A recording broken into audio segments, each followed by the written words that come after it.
Saída sem maminha aqui, capô.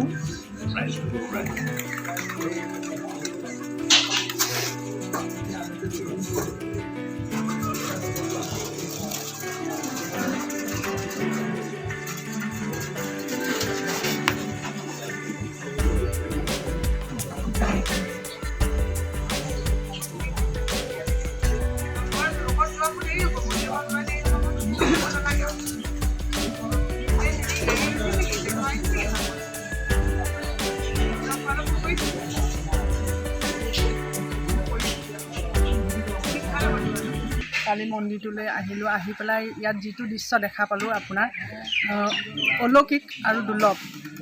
এজনী কুকুৰে এটা মেকুৰী পোৱালীক মানে দুগ্ধ পান কৰাই আছে, সেইটো মানে ভাবিবলৈ আচৰিত।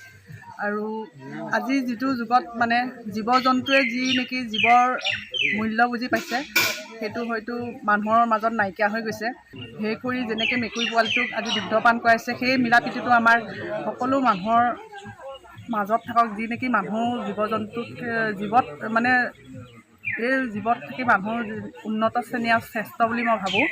গতিকে এতিয়া ডিচেম্বৰ শেষেই হ'বলৈ হ'ল, অহা নতুন বছৰে 2025 চনটোৱে যাতে সকলো মানুহলৈ আনন্দ আৰু সুখ কঢ়িয়াই আনে আৰু সকলো যাতে মিলা প্ৰীতিৰে থাকক, এইখিনিয়ে মোৰ বক্তব্য।